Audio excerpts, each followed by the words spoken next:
Hello and welcome back to Tech and EduSparkHub, where technology meets education. Ever wondered why your code is not behaving the way you expect? Maybe, just maybe, you are using the wrong data type. In Python, understanding data types is the secret sauce to writing a clean and a bug-free code. And guess what? Most beginners mess this up, but not you. Not after today's lesson. Stick around because by the end of this video, you won't just know the Python data type, but you'll be using them like a pro. Are you ready to unlock the Python's core building blocks in less than 10 minutes? Let's dive into it. Remember from the len function, we said if we want to get the number of characters in a string, we start by writing the len function and inserting the strings in the len function. Take for example, we want to get the number of character in a hello string. So we can simply put the hello string in that len function. And to print out the number of character in that string, we can simply put the print function in front of the len function as shown on the screen. And what this is expected to do is that it will print out the number of character in that string that we insert in the len function.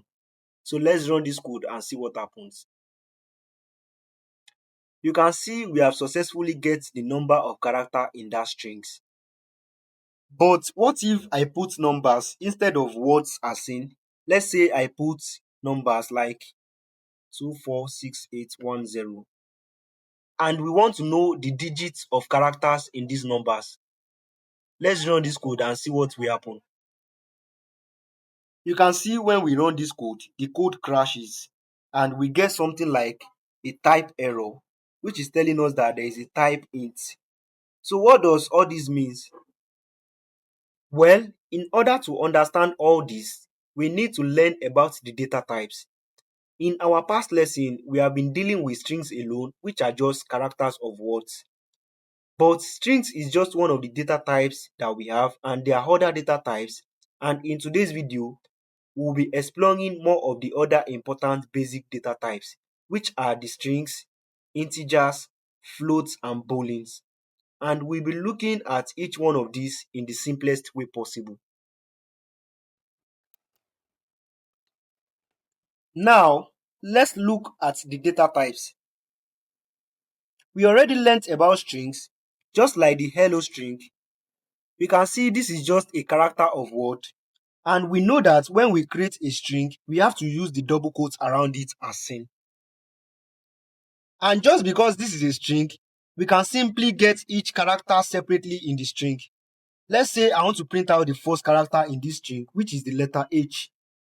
All I have to do here is to put a square bracket in front of the string and put the number of position of the single character that I want to print out. Here in our case, you can see that the letter H is the first character in this string, and I will be putting the number 0.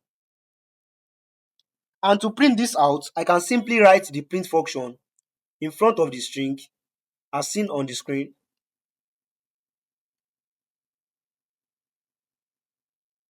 And what this is expected to do is that it is expected to print out the first character in that string, and this way we can successfully dissect our string. So let's run our code and see what happens. You can see when we run the code, the first character of that string is printed out, which is the letter H. But someone might be wondering why we use 0 instead of 1. One thing we need to know is that all programmers start counting from 0 because the computer works with binary. So whenever you want to get the first character of anything or the starting line of any string, you start with the number 0. But just because we write a number, let's say I wrote the number 246 and I wrap it up in a double quote, this won't be treated as a number by the computer. It will only be treated as a string just because of the double quotes around it. It will only see this as a normal piece of text in a string. So let's say I wrote the number 246 plus, let's say I write another number 810. And I try to print this out by putting the print statement in front of this number.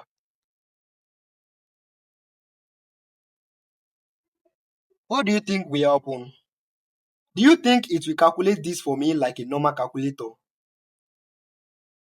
Let's run this code and see what happens. You can see that the print function just concatenates the two strings together with the help of the plus button to print it out. So just because of the double quotes, it is only seeing this as a string and not a number. But if we are wanting to perform a mathematical operation, then we have to specify our number as a number data type. And the common number data type we have is known as the integer. An integer is a programming language for whole numbers, which implies numbers without decimal. And in order to specify our number as an integer data type, all we have to do is just to write the number without anything. So if I just write the number 246 plus 810 and I go ahead to print this out,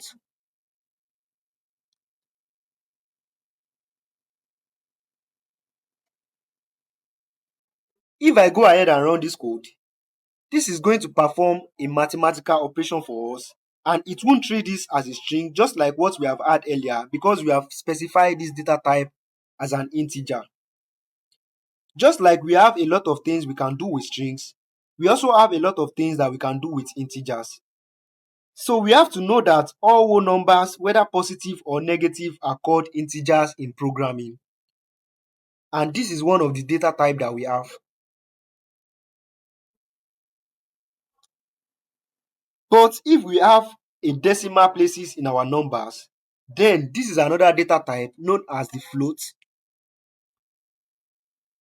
And this is called the floating point number. So take for example, we have numbers like 4.5, 7.5, 5.0.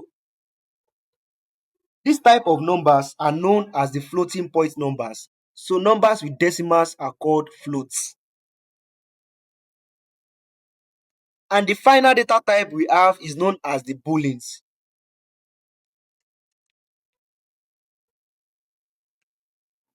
And this is just consisting of the true and false data type.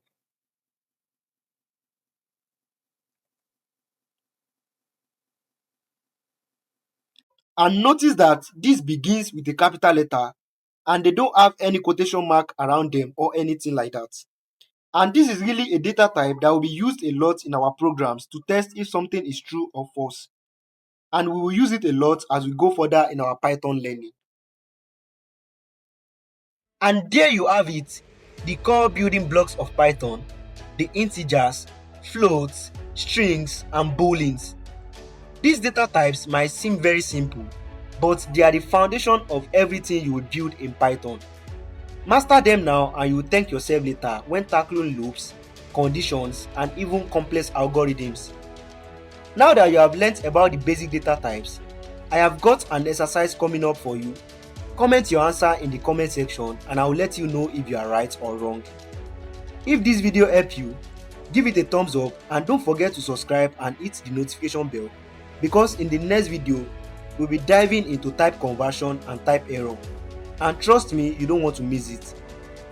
Until then, keep learning and keep exploring. And as always, code smart and not hard. See you in the next one.